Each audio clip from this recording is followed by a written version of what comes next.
ہمارے گھر کے پاس قبرستان تھا۔ ہم سڑک پر کرکٹ کھیلتے تھے۔ کبھی کبھی بال قبرستان میں چلی جاتی، وہاں سے بال لانا ہمارا معمول تھا۔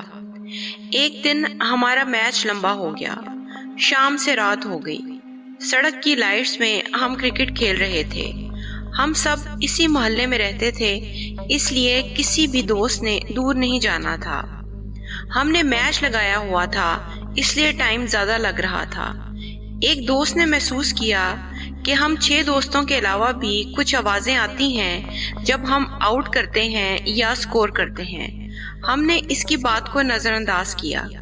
کچھ ہی دیر میں ہم سب نے محسوس کیا واقعی کوئی اور بھی ہے جو نظر نہیں آ رہا مگر ہمارے ساتھ ہمارا میچ انجوائے کر رہا ہے۔ ہم کچھ ڈر گئے مگر میچ پھنسا تھا۔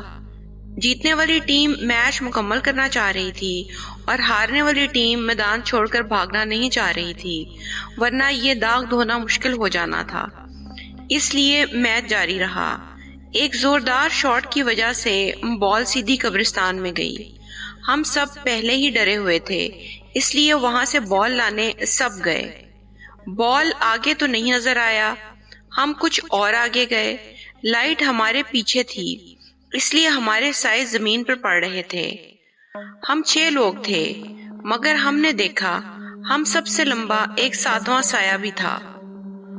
ہم نے ایک دوسرے کو دیکھا، وہ سایہ بالکل ہمارے ساتھ ادھر ادھر بال تراش کر رہا تھا۔ ہم نے پیچھے مڑ کر دیکھا، ہم میں 7واں کوئی نہیں تھا مگر سایہ 7واں ہمارے ساتھ تھا۔ ہم کافی گھبرا گئے تھے، بالکل چپ تھے، جان پر بنی تھی۔ لگتا تھا بولیں گے تو کوئی ہم کو پکڑ لے گا۔ ہم خاموشی سے مڑے۔ میں دوستوں سے ذرا پیچھے تھا۔ اچانک میرے ہاتھ میں کوئی بال پکڑا گیا۔ میں وہاں سے تیز بھاگا، میرے دوست ہی میرے پیچھے بھاگے۔ ہم قبرستان سے دور نکل گئے اور اپنے گھروں کے احاطے میں پہنچ کر سانس لیا۔ میں نے دوستوں کو بال دکھائی۔ وہی تھا جو ہمارے ساتھ میچ انجوائے کر رہا تھا اور اسی نے ہمیں ہماری گیند ڈھونڈ کر دی تھی۔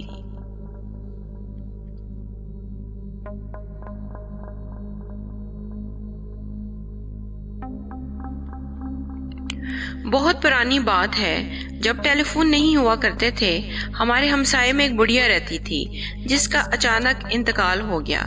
اس کا شوہر بھی بہت بیمار تھا۔ اس نے بتایا کہ اس کے تمام رشتہ دار ایک دور پرے کے گاؤں میں رہتے ہیں۔ اس نے ہم سے کہا وہ اس حال میں ان کو اطلاع دینے نہیں جا سکتا، ہم اس کی اس سلسلے میں کوئی مدد کریں۔ میرے دادا جی کے ابا جی نے اس کی یہ مدد کی کہ میرے دادا جی کو اور ان کے ایک کزن کو بس میں سوار کروا دیا اور کہا کہ ان کے رشتہ داروں کو اطلاع دے کر آ جاؤ۔ ہم رات کو بس میں سوار ہو کر 3 گھنٹے کی مسافت کے بعد ایک سنسان اڈے پر اترے۔ وہاں سے ایک شخص سے اس گاؤں کا راستہ پوچھا۔ اس نے بتایا کہ یہ گاؤں یہاں سے 40-45 منٹ کی مسافت پر ہے مگر رات کے اس پہر ان کو کوئی سواری نہیں ملے گی۔ ہم نے پیدل ہی وہاں کا رستہ طے کرنے کا پلان کیا۔ ہم چلتے چلتے بالکل گھپ اندھیرے بیابان میں پہنچ گئے جہاں نہ کوئی بندہ، نہ کوئی بندے کی ذات اور نہ ہی کوئی گاؤں نظر آ رہا تھا۔ ہمیں لگا کہ ہم بھٹک گئے ہیں۔ عجب کشمکش میں تھے کہ واپس جائیں یا آگے جائیں یا پیچھے۔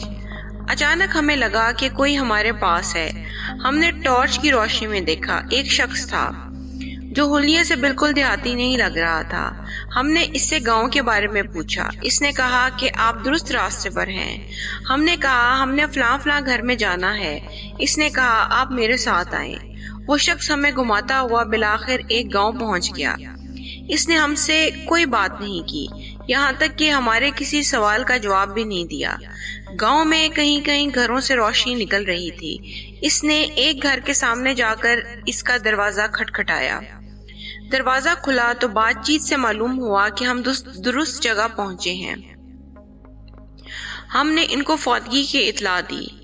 اس شخص کا شکریہ ادا کرنے کے لیے مڑے تو وہ وہاں نہیں تھا۔ ان گھر والوں نے ہمیں اندر بلایا اور بتایا کہ اب بس 4 گھنٹے کے بعد چلے گی اور کہا کہ ہم اکٹھے واپس جائیں گے۔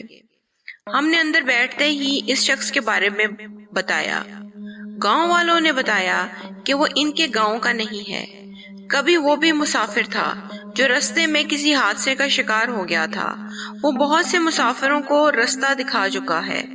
سنا ہے اس حادثے سے اس کی موت ہو گئی تھی، اب تو اسے مرے ہوئے بہت سال ہو چکے ہیں۔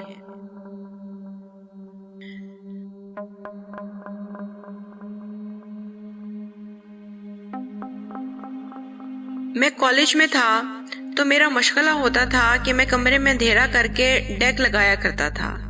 ایک رات میں گھر میں اکیلا تھا۔ میں معمول کے مطابق اپنے کمرے میں بیٹھا تھا اور گانے سن رہا تھا۔ ڈیک کی آواز اونچی تھی، کمرے میں نسبتاً اندھیرا تھا۔